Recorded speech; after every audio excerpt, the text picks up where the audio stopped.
하나님께 영광의 박수 한번 올려드릴까요? 우리 항상 하나님께서는 우리에게 은혜를 베푸시는 줄로 믿습니다. 은혜의 주님이 우리와 함께 하십니다. 그 주님이 우리에게 말씀하실 줄로 믿습니다. 오늘 주님의 사역을 본받으십시오라는 제목으로 하나님의 말씀을 전합니다. 예수님은 사역을 시작하기 전에 마귀에게 시험 당하는 것을 우리에게 보여주셨습니다. 이 장면에 저는 위로를 받았습니다. 우리 예수님도 시험을 받으신다라고 하는 것입니다. 그래서 우리 예수님께서는 우리의 시험 당하는 것을 알고 계시고 또 시험을 당하는 우리에게 항상 도와주시는 그런 분이 우리 예수님이십니다. 그래서 히브리서 4장 15절 말씀에 우리에게 있는 대제사장은 우리의 연약함을 동정하지 못하시리가 아니요 모든 일에 우리와 똑같이 시험을 받으신 이로되 죄는 없으시니라. 그러므로 우리는 긍휼하심을 받고 때를 따라 돕는 은혜를 얻기 위하여 은혜의 보좌 앞에 담대히 나아갈 것이니라 라고 말하고 있습니다. 할렐루야. 우리 예수님이 승리하셨습니다. 그래서 우리 하나님의 백성들이 우리 하나님께 나아가 주의 도움을 구할 때마다 하나님은 항상 도움을 주시고 그 도움으로 말미암아 우리는 승리하게 될 것입니다. 역시 우리 주님의 그 시험 당하고 또 승리하는 것을 통해서 우리가 위로를 받고 힘을 얻는 이유입니다. 그리고 예수님은 그 시험에서 승리하신 이후에 갈릴리로 돌아가셨습니다. 그리고 본격적으로 그 예수님의 공생의 사역의 시작을 하는 모습을 오늘 보여주고 있습니다.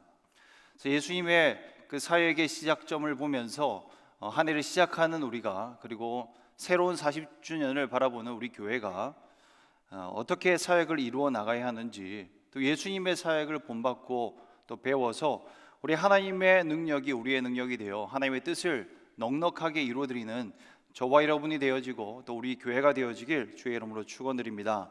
첫 번째로 우리가 배울 수 있는 것은 항상 우리는 하나님의 사역에 있어서 성령의 능력으로 감당해야 한다라고 하는 것입니다. 그럼 많은 사람들이 자신의 힘으로 일을 하려고 하다가 일을 그르칠 때가 많이 있습니다. 자신이 생각할 때 이 타이밍이 시기적절한 타이밍이라고 생각을 하면 섣부르게 달려드는 것입니다. 여러분 아무리 옳은 일이라고 해도 적절한 타이밍이라고 하는 게 있습니다. 조금만 기다리면 자신의 차례가 되어서 돕는 손길도 생기고 그리고 하나님께서 힘을 주시고 순적하게 길을 열어주셔서 성공하게 될 일들도 자신의 과한 욕구가 앞서서 혼자 혈혈단신으로 나섰을 때 잘 진행되던 일들도 과한 의욕이 낳은 작은 실수 하나 때문에 잘못된 결과로 큰 타격을 줄 때가 많이 있습니다.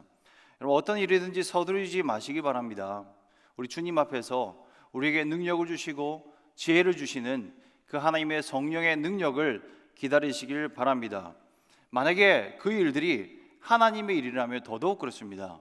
우리 하나님의 일에 하나님보다 더 강한 열정을 가지신 분도 없고 더 급한 마음을 가지신 분도 없습니다. 그래서 우리 하나님의 사역에 임할 때 항상 성령의 인도를 받는 태도가 우리에게 필요한 것입니다. 하나님께서 직접 하나님의 일을 이루시는 분은 성령님이라는 것을 기억하면서 성령의 능력을 덧입으시길 축복합니다. 성령님의 능력을 덧입으면 그 모든 일들을 넉넉하게 감당하게 되는 것입니다. 우리 예수님도 그러했습니다. 제자들에게 지상 대명령을 주실 때에도 기다리라라고 말했습니다. 그 일을 하기 이전에 내가 하는 이 명령을 실행하기 이전에 예루살렘에 머무르면서 성령을 기다리라. 그리고 그 성령의 능력을 덧입으면 하나님의 일이 그제서야 너희들을 통해서 시작되게 될 것이다 라고 우리 주님 말씀하셨습니다. 그리고 오늘 본문에서 보는 것처럼 만왕의 왕이신 예수님께서도 자신의 의지대로 움직이지 않는 모습을 우리에게 보여주고 있습니다. 성령의 이끌리심을 받습니다. 예수님께서 세례를 받으실 때 성령이 그 위에 머물렀다라고 말하고 있습니다. 그리고 그 위에 머물렀던 성령님께서는 그 예수님을 광야로 인도하셔서 금식하고 시험을 당하게 하셨습니다.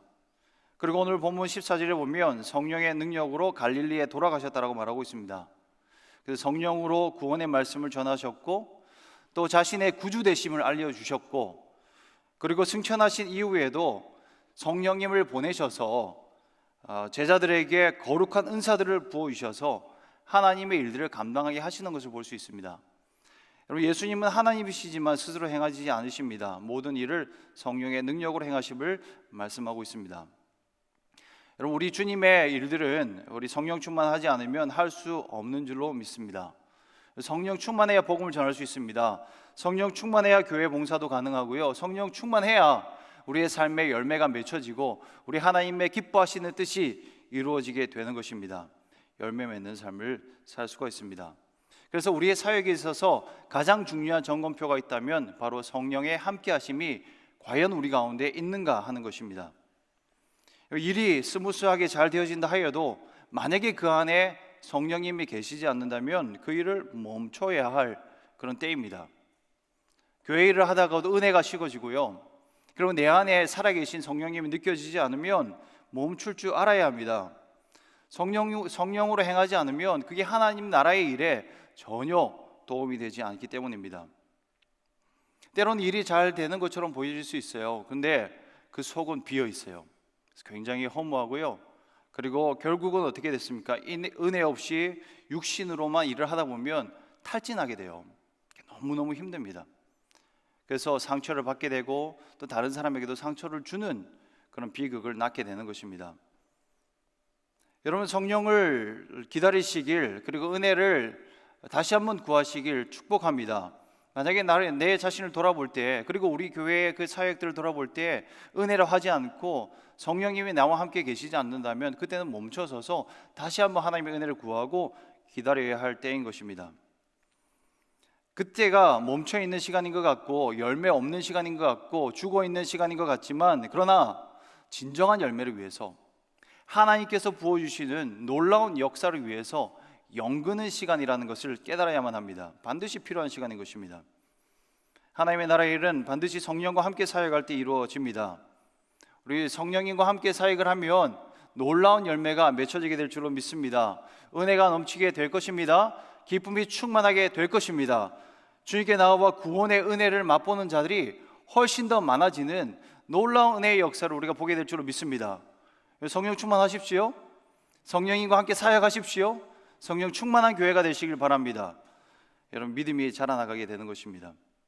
두 번째 우리가 배울 수 있는 것은 뭐냐면, 우리의 사역의 중심에는 항상 하나님의 말씀이 있어야 한다는 것입니다. 우리 예수님께서는 오늘 고향 나사렛에 이르렀습니다.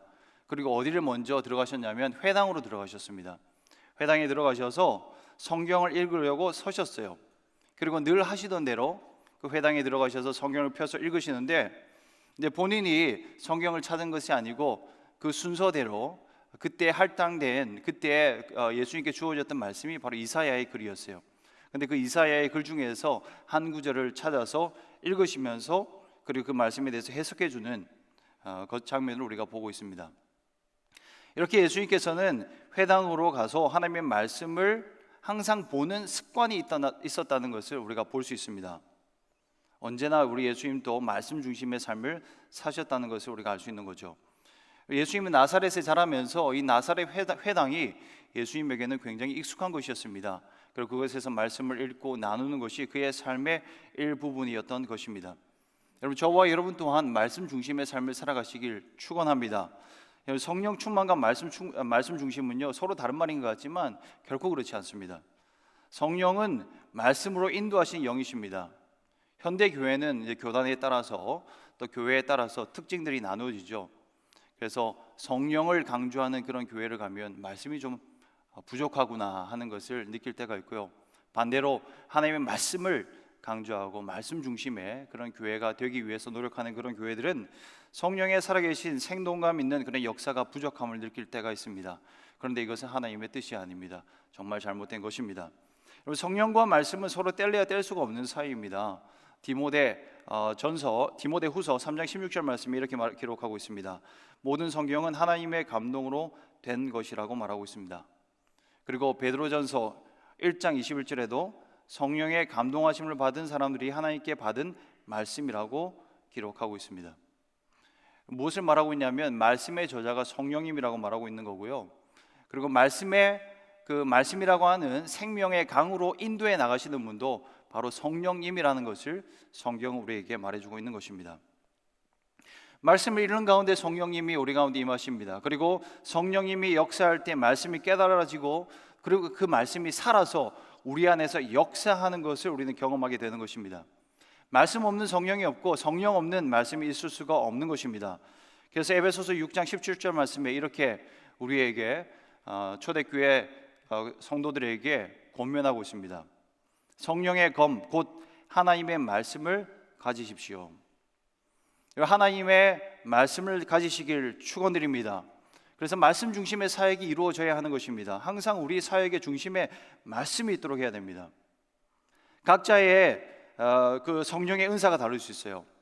또 교회 안에 다양한 사역들이 있어야만 합니다. 하지만 그 중심에 하나님의 말씀이 있어야 한다는 것을 항상 우리는 기억하고 살아가야만 합니다.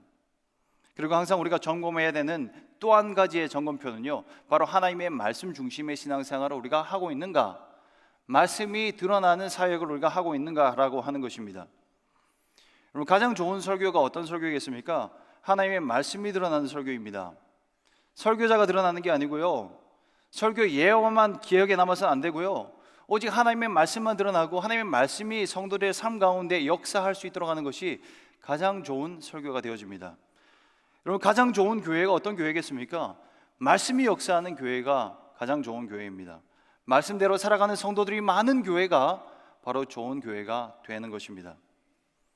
여러분, 저희 교회가 말씀이 홍황되어지는 가장 좋은 교회가 되어지길 다시 한번 축복합니다. 여러분, 간혹 혼자 요리를 할 때가 있어요. 혼자 요리를 할 때 어린 시절 제가 추억도 있고 또 최대한 적은 수고로 해서 또 효율성을 높여야 되기 때문에 제가 주로 하는 요리의 제목은 뭐냐면 계란볶음밥입니다. 계란의 비율을 조금 높이면서 제 스스로 뭐라고 생각하냐면 단백질과 탄수화물의 완벽한 조화로서 몸에도 좋고 그리고 소금만 적당하게 넣으면 맛도 있는 이렇게 탁월한 음식이 있을 수 있느냐 하면서 만들 때가 있습니다. 그런데 마음의 유혹이 찾아올 때가 있어요. 뭐냐면 맛있는 걸 더 넣으면 더 맛있어지지 않겠는가, 첨가물을 넣고 싶어하는 그런 욕심이에요. 지금도 맛있지만 냉장고에 있는 맛있는 것을 더 넣으면은 정말 탁월한 음식이 되지 않을까 생각을 하는 거예요. 그래서 이틀 전에 먹다 남은 고기 몇 점이 생각이 납니다. 그래서 꺼내가지고 그걸 집어넣어요. 근데 그걸 집어넣고 나니까 이제 간을 조금 더 해야 되겠다 생각 들어서 간장을 또 집어넣죠. 간장 집어넣었으니까 한국 사람들이 생각하는 거는 참기름도 좀 한두 방울 떨어뜨리면 불고기 맛이 나지 않겠는가 생각을 해요. 거기다가 신김치가 보여지면 그것까지 집어넣으면 담백한 맛까지 곁들여져서 정말 이 세상에 없는 놀라운 음식이 될 거라고 생각을 하고 요리를 마치고 한 숟가락을 떠서 먹는 그 순간 제 마음에 드는 생각은 처음 제가 생각했던 순수 계란볶음밥이 왜 그렇게 간절히 생각나는지 모르겠습니다. 그런 것입니다. 여러분, 우리가 이것도 하고 저것도 하고 하면 우리의 신앙생활이 훨씬 더 풍성해질 것 같고, 그리고 이런 사역 저런 사역을 하면 우리 교회가 훨씬 더 좋아지는 사역, 하나님의 나라가 더 빨리 확장되어질 것 같지만 여러분, 그렇지가 않은 것입니다. 우리에게 주신 하나님의 무기는 하나님의 말씀이라는 것을 기억하시길 바랍니다. 그래서 항상 말씀대로 가고 있는지, 우리의 삶과 사역이 하나님의 말씀이 우리 안에 중심이 되어져 있는지를 돌아보고 살아가야 될 줄로 믿습니다. 세 번째, 우리 예수님의 사역을 통해서 배울 수 있는 것은 뭐냐면 복음이 핵심되어져야 한다라고 하는 겁니다. 예수님께서는요, 회당에서 선지자 이사야의 글을 읽으셨습니다. 그리고 자신이 이 땅에 오신 그 이유에 대해서, 목적에 대해서 말씀하십니다. 주의 은혜의 해를 전파하게 하려 하심입니다 라고 말하고 있죠. 이것은 희년을 말하는 것입니다. 주빌리를 말하는 거죠. 곧 복음을 통해서 포로된 자에게 자유를 주시고 눈먼 자에게 다시 보게 함을 전파하고 눌린 자를 자유롭게 하는 은혜를 주기 위해서 이 땅 가운데 오셨다라고 말하고 있습니다. 여러분, 하나님께서는 이 희년에 대해서 이스라엘에게 명령하셨고 또 이 은혜의 해에 대해서 이미 하나님이 허락해 주셨습니다. 기쁨의 해이고 자유와 회복을 주는 해인 희년을 주셨는데, 그런데 한 번도 실행된 적이 없었습니다. 왜냐하면 이 희년이라고 하는 것은 희생이 따르지 않으면 결코 실행될 수 없는 것이기 때문입니다. 땅을 돌려줘야 되고 노예를 풀어줘야 되고 그리고 자기 소유를 하나님께 드려야만 실행될 수 있는 것이 희년입니다. 제대로 실행된 적이 한 번도 없었는데 이스라엘의 지금의 형편은 어떻게 됐습니까? 포로된 처지가 되어져 버렸습니다. 나라가 무너지고 백성들은 뿔뿔이 흩어지고 그리고 사람들은 잡혀서 포로 처지가 되었습니다. 포로의 모습은 어떤 모습입니까? 포로는 끌려가서 치욕을 당합니다. 죽도록 일시킴을 당합니다. 그리고 그냥 놔두지를 않습니다. 그 포로를 잡아갔던 그 나라에서 그 목적을 달성하면 보통의 경우는 죽이는 경우가 대부분입니다. 이런 포로된 자에게 우리 주님은 무슨 말씀을 주고 있습니까? 바로 자유를 주겠다라고 말하고 있습니다. 이것이 복음입니다. 우리는 죄와 사망 그리고 사탄의 포로였습니다. 그리고 세상의 포로된 자들이었습니다. 무엇인가에 항상 사로잡혀 있었습니다. 항상 얽매여져 있었습니다. 죄의 포로가 되었고 그리고 이 세상의 포로가 되었기 때문에 그렇습니다. 어떤 사람은 욕망의 포로가 되어졌고요, 어떤 사람은 명예의 포로가 되어졌고, 어떤 사람은 죄와 나쁜 습관의 포로가 되어졌습니다.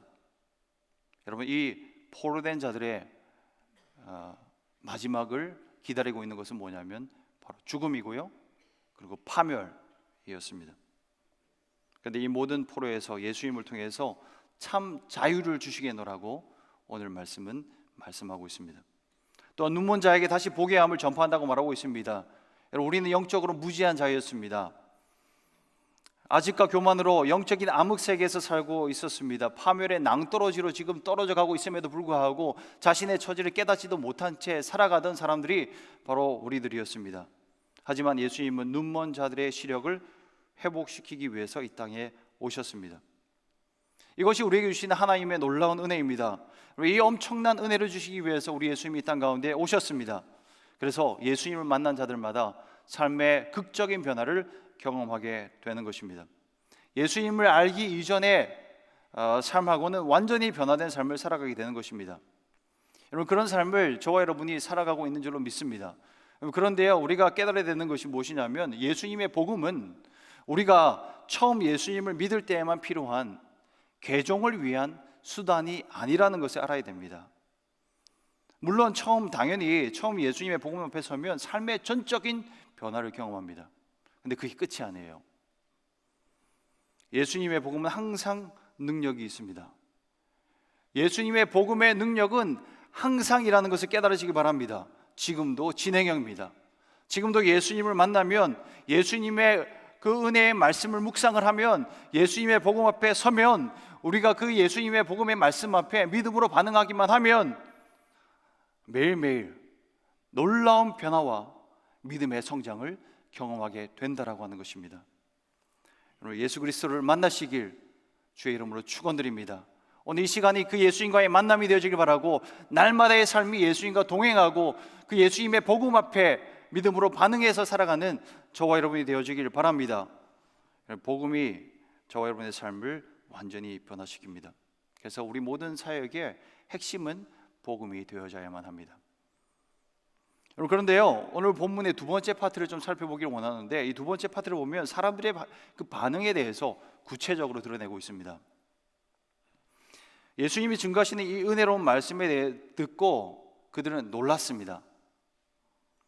한 번도 들어본 적 없는 하나님의 말씀이었기 때문에 그렇습니다. 말씀 그 자체이신 예수님이 오셔서 하나님의 말씀을, 우리 하나님의 복음을 증거하고 있기 때문에 놀라지 않을 사람은 아무도 없었습니다. 그런데요, 그들은 나누어졌습니다. 은혜를 받는 것 같았는데, 삶의 변화가 일어나는 것 같았는데, 얼마 시간이 지나지 않아서 반응이 완전히 달라지는 사람이 생겼습니다.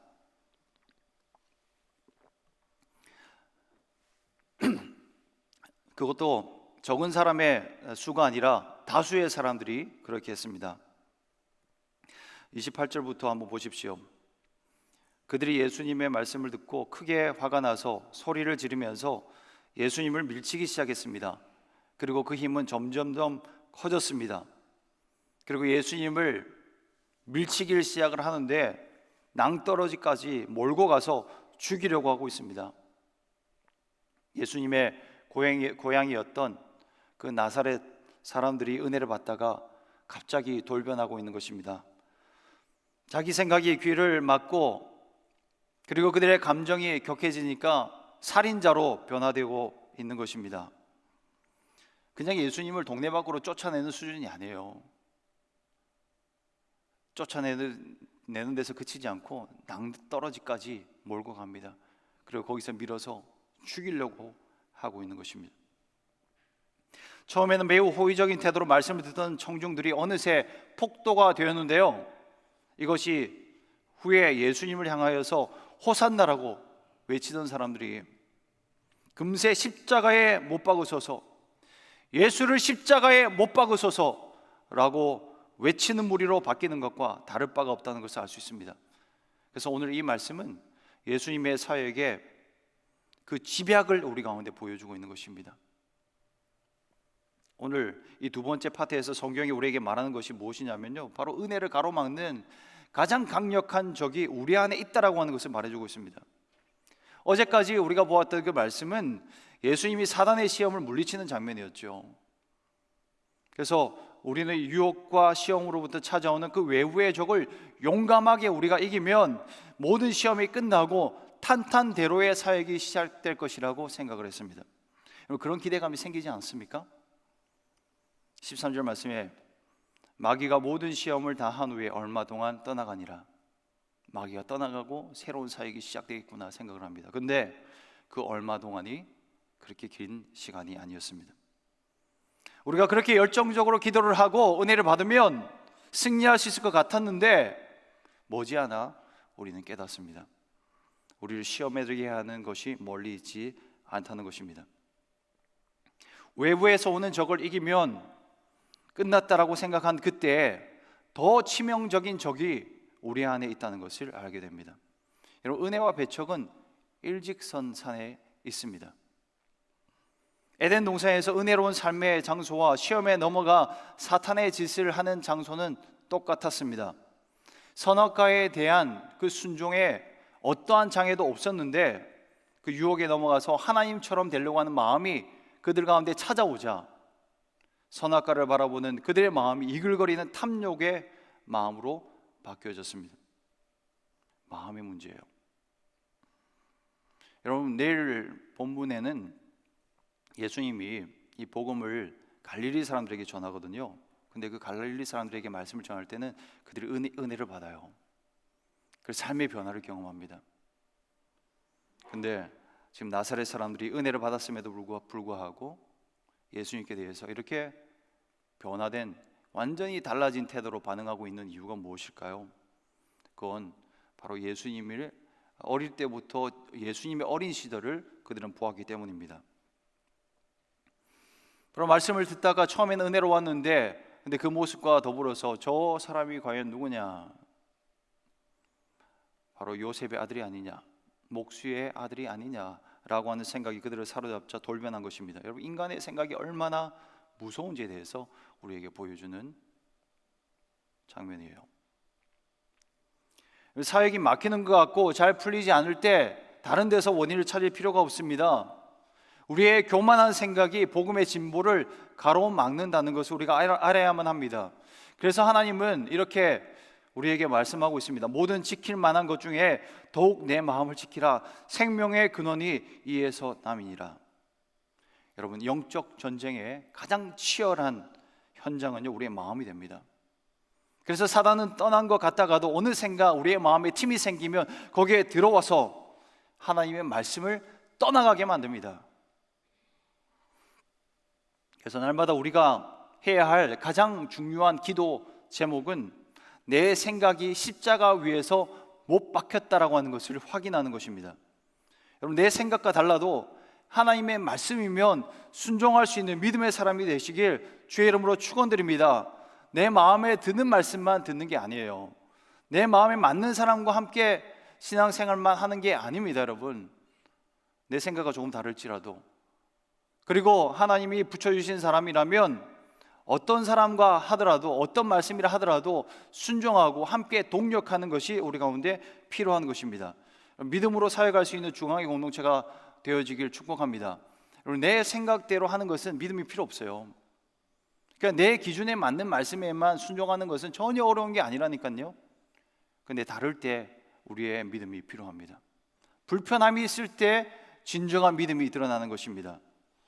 때로는 불편함을 주는 것이라 할지라도 우리 하나님의 뜻이면 날마다 순종해 나갈 수 있길 주의 이름으로 축원드립니다. 내 생각과 달라도 하나님의 말씀이기 때문에 하나님 말씀하시는 곳이라면 믿음의 걸음을 내딛는 저와 여러분이 되어질 때, 그런 공동체가 되어질 때 우리 안에 복음의 역사가 더욱더 놀랍게 역사하는 것을 우리는 보게 될 것입니다.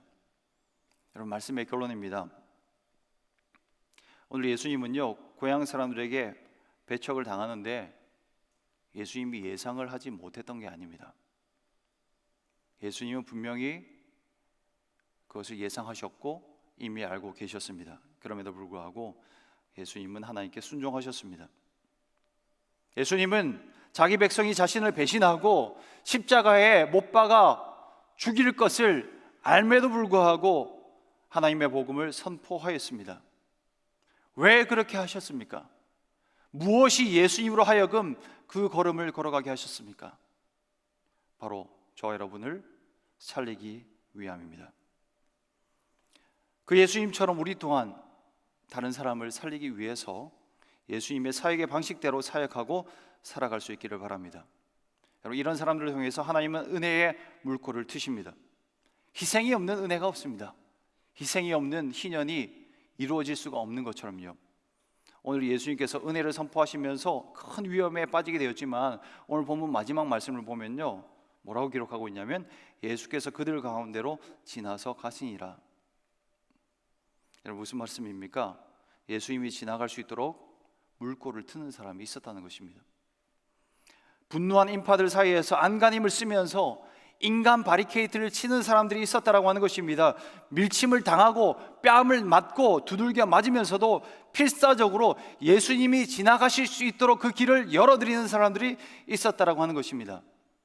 여러분, 예수님을 따를 때 찾아올 위협을 감수하면서까지 예수님을 따르는 진정한 예수의 제자들이 생겼다는 것을 우리는 보게 되는 것입니다. 여러분, 오늘 이 시간도 하나님께서는 그와 같은 한 사람을 찾으십니다. 거절이 예상되어도 성령이 인도하시며 나아가는 그 사람이 되지는 않으시겠습니까? 실효요가 예상되어도 복음의 일이라면 감당하는 사람이 되지 않으시겠습니까? 내 생각과 달라 때로는 불편한 것이라도 그것이 말씀이고 복음을 위한 일이라면 눈물을 머금고 바보처럼 보일지라도 우직하게 한 걸음 한 걸음 나아가는 사람을 하나님은 찾으십니다. 그렇게 우리를 위해서, 우리를 살리기 위해서 십자가를 향하여 한 걸음 한 걸음 나아가셨던 예수님처럼 우리가 살아가고 그렇게 우리 교회가 사역할 때 우리 하나님께서는 많은 열매를 보게 하실 줄로 믿습니다. 수많은 제자들이 다시 헌신하며 하나님 앞에 나아오는 감격스러운 장면을 우리가 함께 목도하게 될 줄로 믿습니다.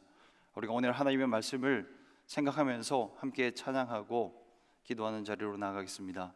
391장, 우리와 함께 하시는 은혜를 베푸시기를 원하는 우리 예수님을 생각하면서 함께 찬양하겠습니다.